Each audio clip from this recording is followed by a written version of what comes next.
اس لیے میں کہہ رہا ہوں کہ بے شک کام کرنا ہے، مگر نیتوں کو ٹٹولتے رہنا ہے کہ کس کے لیے کر رہا ہے، کس کو خوش کرنے کے لیے کر رہا ہے، کہ اللہ کے لیے کر رہا ہے، قوم کے لیے کر رہا ہے۔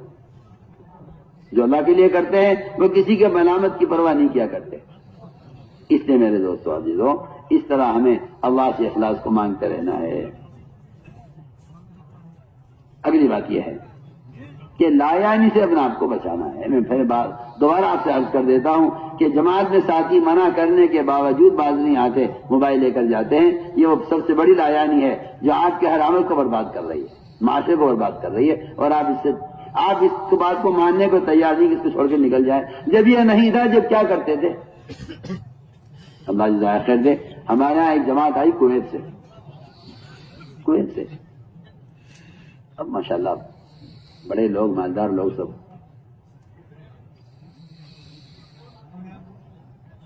انہوں نے آ کر بتلایا کہ جی ہم نے نظام الدین کی ہدایات سنی ہے کہ موبائل سے آگے رکھنا ہے۔ ہم 8 آدمی کی جماعت کویت سے آئے ہیں اور موبائل گھر چھوڑ کر آئے، بڑے بڑے تاجر ان میں، بڑے بڑے مالدار لوگ، اگر ہم سے کہی جگہ نہیں تو نہیں صحیح۔ پوری جماعت 4 مہینے ہندوستان میں لگا کر واپس گئی، 4 مہینے کسی کے پاس موبائل نہیں۔ ہمیں تو ہدایت جو دی گئی اس پہ عمل کرنا ہے، ہم تو جانتے نہیں کہ اس کے بعد کیا ہوگا، جو ہوگا دیکھی جائے گی۔ 4 مہینے کے بعد کہتے ہیں کہ ہمارا یہ پہلا خروج ہے جس سے ہمیں فائدہ ہوا ہے، ورنہ اب تک ہمیں معلوم ہوتا ہے کہ ہمارا وقت ضائع ہوا ہے۔ کہتے ہیں اس کا فائدہ ہوا ہے اس سے کہ ہم یکسو ہو گئے بالکل اعمال کی طرف۔ اس لیے میں آپ کو تاکید سے عرض کر رہا ہوں کہ آپ اس کی کوشش کریں، اگر خدا نہ کرے جب آپ سے لے آئے ہو بند کر کے نہیں سکوا۔ امیر کی ذمہ داری ہے کہ وہ اپنے ساتھیوں کے موبائل کی حفاظت کرے اور ان کو اس کا استعمال نہ کھونے دے، ورنہ میں آپ کو صاف کہہ دیتا ہوں کہ قیامت میں اللہ تعالیٰ امیروں کو پکڑیں گے کہ تم نے کیا کوشش کی تھی ان کو اس منکر سے روکنے کی۔ اللہ جماعتوں کے ذمہ داروں سے قیامت میں سوال ہوگا۔ میں سارے جماعتوں کے ذمہ داروں سے کہہ رہا ہوں کہ جتنے امیر بیٹھے ہوئے جماعتوں کو لے کر چلنے والے، ان سب کی ذمہ داری ہے کہ سب موبائل بند کر کے رکھیں اپنے پاس اور اس کا استعمال نہ کیا جائے۔ ہاں کسی کو کوئی حاجت، کوئی ایسی ضرورت پیش آ جائے، امیر سے اجازت لے لے کہ امیر صاحب یہ مسئلہ تھا ہمارا گھر کا، اگر اجازت ہو تو یہ خبر کرنی۔ کوئی اگر مجبوری پیش آ جائے تو کوئی حرج نہیں ہے، لیکن بیان کا ٹیپ کرنا یا اس میں تصویروں کا دیکھنا، یہ تو دین کو کھیل بنانا ہے، اور جو آدمی دین کو ہلکا سمجھتا ہے وہ ہدایت حاصل نہیں کر سکتا۔ اس سے اپنے آپ کو ہمیں بچانا ہے۔ یہ ہے لایانی کا نقصان۔ احد کے میدان میں شہید ہوئے صحابی، بڑی سنیے تو صحیح، شہید کا خطرہ زندگی گرتانی سے پہلے مفرط ہو جاتی ہے۔ کیا کیا فضائل ہیں شہید کے، غور کیجیے۔ صحابی شہید ہوئے احد کے میدان میں، جنازہ اٹھا کر یہاں سے گھر لے جایا گیا ان کا، اللہ کے رسول صلی اللہ علیہ وسلم تشریف لے گئے ان کے حوالے کی تسلی کے لیے۔ جنازہ رکھا ہوا تھا، ان کی والدہ نے کہا میرے بیٹے تمہیں جنت مبارک ہو۔ آپ نمائیں ان کی والدہ سے، تم نے اس کو جنتی کیسے کہہ دیا؟ تمہیں کیا معلوم اس نے اللہ کے راستے میں نکل کر لایانی بات کی ہو؟ ہم سوچیا ہمارے پاس وقت فارغ تھا، ظہر کے بعد لمبا وقت تھا، تعلیم ہو گئی، بیٹھ گئے، ہاں بھائی تو دکان کھول کے آیا، بند کر کے آیا، ہاں بھی کھیت کے آگے کیا ہو رہا ہے اور تیرے گھر میں کیا ہو رہا تھا، تو چلا تھا، تو کب واپس جاوے گا، میں کب واپس آؤں گا؟ یعنی لایانی باتیں۔ میں سوچتا ہوں، میں نے کہا دین سیکھنے کے لیے نکلے ہیں، سکھانے کے لیے نکلے ہیں، انہیں فرصت کہاں سے مل گئی اس کی؟ وقت ہی نہیں دائی کے پاس۔ ہم نکل کے لایانی باتیں کر لیتے ہیں، اور وہاں صحابی شہید ہوئے اللہ کے راستے میں، والدہ کہہ رہی جنتی میرا بیٹا، فرمایا کیسی جنتی کہہ دیا تم نے اس کو، اس نے جماعت میں گھر کے بیکار باتیں کی ہوں گی۔ سوچیے آپ، تو اس لیے ہمیں اس سے اپنے آپ کو بچانا ہے۔ 3 کاموں میں ہمارا وقت گزرے بس، دعوت میں، عبادت میں، سیکھنے سکھلانے میں۔ حضرت فرمایا کرتے تھے یہ 3 کام اگر دنیا میں نہ ہوتے عمر دنیا میں رہنا پسند نہ کرتا۔ حضرت عمر کا قول ہے اگر اللہ کے راستے میں پھرنا نہ ہوتا عمر دنیا میں رہنا پسند نہ کرتا۔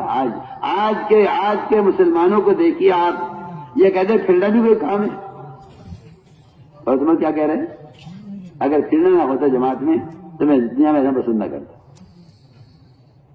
آج کا مسلمان کہتا ہے پھرنے کی اس کا فائدہ ہے. اس زمانے میں کافر کہتا تھا محمد صلی اللہ علیہ وسلم سے کہ آپ پھرتے کیوں ہیں دین کو لے کر؟ بیٹھیے ایک جگہ، دین سکھلاؤں گا، آ جائے گا آپ کے پاس. ایک کافر کی بات آج ایک مسلمان کہہ رہا ہے، پھرنے کی ضرورت ہے. اور عمر کا قول میں عرض کر رہا ہوں، فرماتے تھے اللہ کے راستے میں اگر پھرنا نہ ہوتا عمر دنیا میں رہنا پسند نہ کرتا. اور دوسری بات یہ فرماتے تھے کہ اگر اللہ کے مطلب میرے میں سجدے کرنا نہ ہوتا عمر دنیا میں رہنا پسند نہ کرتا. تیسری بات یہ فرماتے تھے کہ اگر علماء حق کی مجلسوں میں بیٹھ کر علم کی باتوں کو چن چن کر بندہ پیدا کرنا نہ ہوتا عمر دنیا میں رہنا پسند نہ کرتا. دعوت، تعلیم، عبادت، یہ تین کام میں بیان کر رہے ہیں.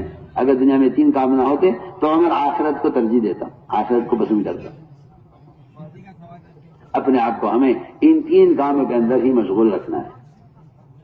یہ ہے میرے دوستو 6 نمبر جن کی ایک عملی مشق میں نے آپ کے سامنے عرض کر دی ہے. اس کے ساتھ اگر محنت ہے تو پھر اللہ تعالیٰ ہمیں ہدایت بھی دیں گے اور ہم ذریعہ ہدایت کا ذریعہ بھی بنائیں گے اور ہم اللہ کے راستے سے اللہ کا تعلق پیدا کر کے کچھ سیکھ کر آئیں گے. اور اگر معاملہ دوسرا ہے کہ نکلنے کے زمانے وہ کام ہو رہے جو اپنے مقام پر ہوتے تھے تو جو آدمی اسپتال میں بدپرہیزی کرے اس کی تو کبھی صحت کی امید نہیں کرنی چاہیے. جو اسپتال میں رہ کر بدپرہیزی کرے، دوا پر نہ کھائے، تو اس کی تو صحت کی امید نہیں کرنی چاہیے. ایسے ہدایت کی امید بھی نہیں کرنی چاہیے. اگر اللہ کے راستے میں نکل کر یہ اصول ہم اپنے سامنے نہ رکھیں اور اپنے آپ کو اس کا پابند نہ کریں. اس طرح ہمیں جماعت میں نکل کر، یہ ہمارے نکلنے کا اصل مقصد ہے. اب جو جماعت اللہ کے راستے میں نکلنے والی ہیں اپنے امیر ذمہ دار کے ساتھ چلیں اور اطاعت کے ساتھ چلیں، اطاعت کے ساتھ چلیں، اجتماعیت کے ساتھ چلیں. اس لیے کہ فتنوں کا زمانہ ہے. حدیث میں آتا ہے فتنوں سے بچنا چاہتے ہو تو 3 کام کر لو. جماعت کے ساتھ چمٹ کر رہو اور عموم میں رہو اور مسجدوں کا لازم پکڑ لو. بلکہ روایت میں آتا ہے کہ جو بکری ریوڑ کے اندر ہوتی ہے اگر کمزور بھی ہے تو محفوظ ہے، اور جو بکری ریوڑ سے الگ ہو جائے اگر وہ مضبوط بھی ہے تب بھی وہ خطرے میں ہے کہ اس کا بھیڑیا اس کا دشمن ہے اور انسان کا دشمن شیطان ہے. اس لیے ہم نے عرض کیا کہ الگ نہ چلیں، الگ نہ رہیں، جماعت کے ساتھ چمٹ جائیں، اجتماعیت کے ساتھ رہیں. یہی فتنوں کے ختم کرنے کا ایک حدیث میں ایک ہی روایت میں 3 اسباب بتائے ہیں فتنوں سے بچنے کے لیے. عموم میں رہو، جماعت کے ساتھ چمٹ کر رہو، مسجد کو لازم پکڑ لو. اس طرح ہمیں اپنے امیر کی ہدایت کے ساتھ اللہ کے راستے میں نکلنا ہے. امیر اگر کفر کا حکم کرے تو اطاعت نہیں ہے، اگر امیر نماز پڑھنے کا حکم کرے تو اطاعت نہیں ہے. باقی اس کے علاوہ سارے کاموں میں اطاعت کرنا ہے. آج کل لوگ معمولی باتوں کی وجہ سے امیر کی مخالفت پر اور معمولی باتوں کی وجہ سے ذمہ داروں کی مخالفت کر بیٹھتے ہیں. ایسا نہ کیا جائے، بلکہ ہمیں اطاعت کے ساتھ، اجتماعیت کے ساتھ اپنے امیر اور ذمہ داروں کے ماتحت ہو کر اس کام کو کرنا ہے. اس طرح ہمیں اللہ کے راستے میں نکل رہے ہیں. نکلنے میں سب سے بنیادی بات یہ ہے جہاں رکھو جگہ پیدل چلو. اصل پیدل چلنا اس راستے میں اللہ کے غصے کو ٹھنڈا کرنا ہے. حدیث میں آتا ہے پیدل چلنے پر جو غبار اڑتا ہے اس غبار کو اللہ تعالیٰ جنت میں جنت کو حسن کو بڑھانے کے لیے استعمال کریں گے. بلکہ فدائے ملت اور مجاہد امت حضرت مولانا اسعد مدنی رحمۃ اللہ تعالی علیہ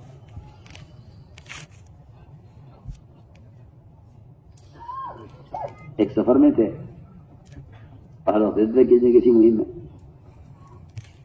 سفر میں جا رہے تھے، گاڑی میں کسی دیہات سے گزر رہے تھے یا کسی اچھے راستے سے، تو غبار آنے لگا.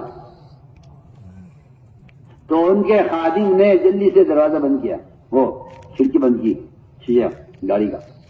وہ کیا کر رہے ہو؟ کہ جی غبار آ رہا ہے، غبار. سید نے فرمایا کہ اللہ کے راستے کا غبار یہ جہنم کی آگ کو حرام کر دے گا، اور اللہ کے راستے کا جو غبار ہے اس غبار کے بقدر حدیث میں آتا ہے کہ مشک دیا جائے گا ہر نکلنے والے کو. اور حدیث میں آتا ہے کہ اللہ کے راستے کا غبار جنت کے حسن کو بڑھانے کے لیے بطور پاؤڈر کا استعمال کیا جائے گا. دمائیں کھول دیں شیشہ، اس غبار سے نفرت نہ کرو. حدیث میں آتا ہے آپ صلی اللہ علیہ وسلم چلے تھے صحابہ کے ساتھ، ایک صحابی الگ ہو کر چلنے لگے فرمایا یہ ادھر کیوں جا رہا ہے، ساتھ کیوں نہیں چل رہا ہے؟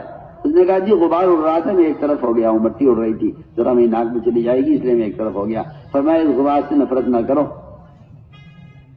کہ اللہ کے راستے کا غبار، جہنم کا دھواں ایک ناک میں جمع نہیں ہو سکتا، ایک ناک میں جمع نہیں ہو سکتا اللہ کے راستے کا غبار اور جہنم کا دھواں۔